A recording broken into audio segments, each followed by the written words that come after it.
So in today's video, I'm going to discuss how to live frugally, and here I'm going to draw on some of the aspects of life of typical graduate students, particularly in the United States. And this video is going to be useful for students who are going to the US for graduate study as well as for UG study in case they are somewhat short of finances, which is often the case. So let's start with this video. So the first thing is you need a place to stay, and here it's best to go for a room.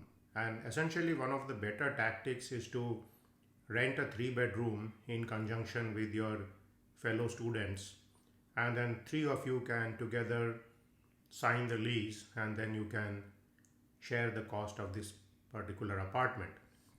Now if you are somebody who wants to reduce the cost further, or you are living in an expensive area such as near Stanford University or Boston or somewhere like that, then you can also share the room. So the strategy would be for 6 people to live in a 3-bedroom apartment. And this is a situation which may be possible. You need to talk to the rental people and to the manager of the particular apartment complex. And if so, then you can certainly qualify for this lease here. So typically grad students have a limited stipend, and therefore if 2 or 3 get together, then they can rent a place in a decent locality. And this is particularly important in the US because if the locality is not good, then the place becomes more susceptible to crime. And therefore if you go and live in very cheap places, you will find that not only these apartments may not be well maintained, but also they may be prone to crime, and that is not something you want to do.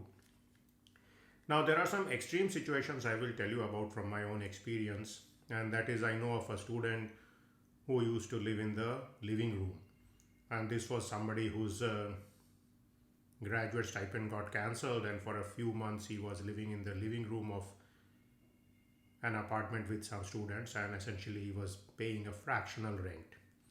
There was one more guy I know who lived in his car, and this was for a short period of time when this person was moving from his PhD situation to a job, and therefore his lease had expired and he didn't want to sign a new lease for a 2 or 3 month period, and therefore he lived in his car during this time, and he used to take his bath and so on at the gym. So these are of course some outlier situations, but people have done these things also. Now beside your shelter place, the next thing you need is food. And typically the best place to go for food is the grocery store if you can cook some minor dishes that will help you a lot. So the starting point is to go for milk and cereal, then to go for bread, cheese, jam, butter, vegetables, for example, lettuce, red radish, tomatoes, cucumbers. So with these particular set of foods, you can manage to survive. And if you supplement these with some fruits, then you can actually live without much cooking for at least some time. Now, once you figure out some cooking, you can get a boiling pan and a frying pan, and with these you can cook many single pot dishes. So single pot dishes are dishes which you can make in one pot. For example, you mix some lentils, some rice, some vegetables, put them all in a pot and boil them, and then you can eat them.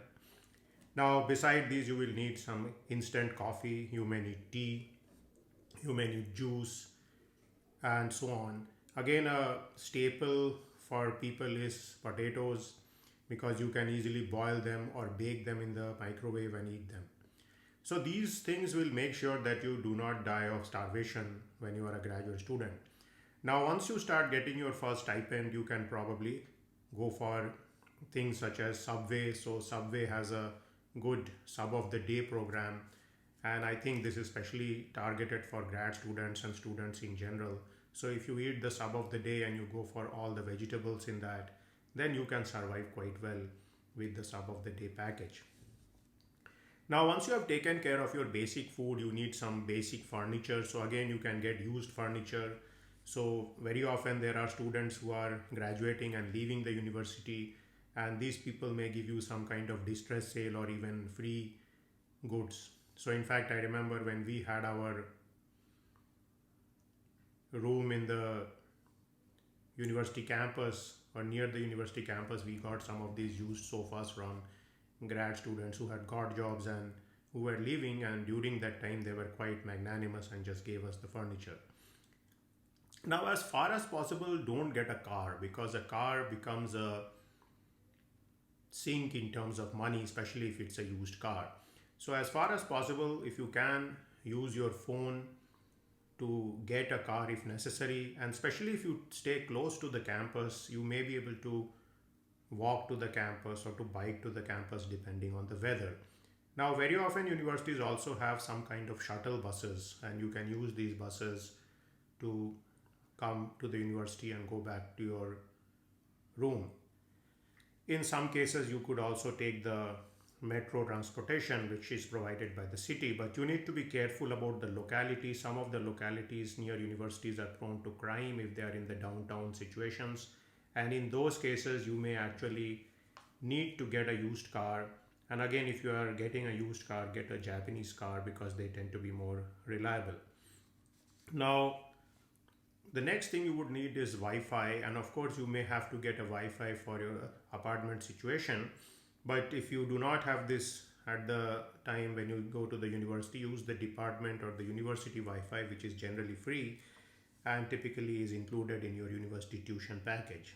Now, most of the time you can get the lowest telephone plan and then use Wi-Fi for calling, whether you are using WhatsApp or Messenger or any of these particular modes, or maybe FaceTime.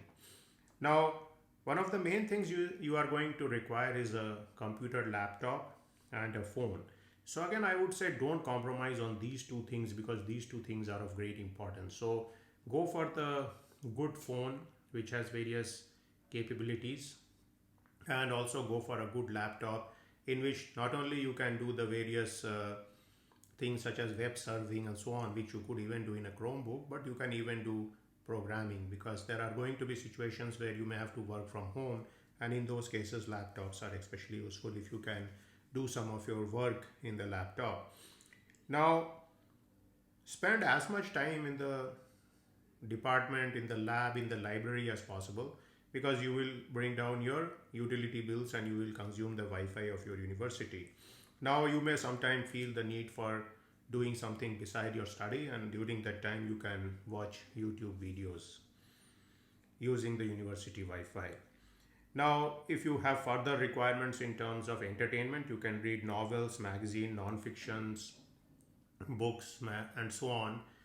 These are especially widespread in the humanities library. So if you are a science and technology student, then you can visit a general library. So typically most universities have a technical library and they have a humanities library, and the humanities library has a plethora of nice books which you can read. Now, beside that, read computer books whenever you can from the library. So these will always help you in terms of improving your skills and learning things like Python, C, C++, Java, and so on. Now, one of the things which many students do is they start developing a habit of drinking Starbucks coffee and something like that, and that greatly increases their daily cost, because you can blow up to $60 or more in a month if you drink even the basic coffee. So therefore, I would suggest that don't go for this coffee thing, and if you go for it, try to link yourself to a department or to a research center or some place, and then you will get a supply of free coffee for the rest of your stay in the university. You should also try to buy a bottle, typically a metallic bottle, in which you can fill water, and this will also help you to mitigate a lot of the cost which comes from people buying plastic bottles of water, which is anyway not good for the world at large and is also not beneficial for your health. So these are some topics I had for you in terms of frugality. And frugality is a necessary virtue of a student, because the student is typically somewhat bereft of money, and therefore he or she can try to live with as much money as possible. So this is essentially an optimization problem, and this optimization problem which you do at this stage will serve you throughout your life, and it may result in a situation where you get a high paying job, and then because of some aspects of this frugal behavior which continue with you, you end up saving much more money than most of the remaining people. So again, you may be spending some years of your life as a student, or worse, as a graduate student, but the positive side of this is that this frugality virtue which you cultivate will probably make you very rich when you are in your 50s and 60s. So I hope you enjoyed this video, and this is not only for graduate students but also people in general who want to go for this frugal and to some extent minimalist philosophy. And I'll continue with my videos on this particular theme in future videos. Thank you very much.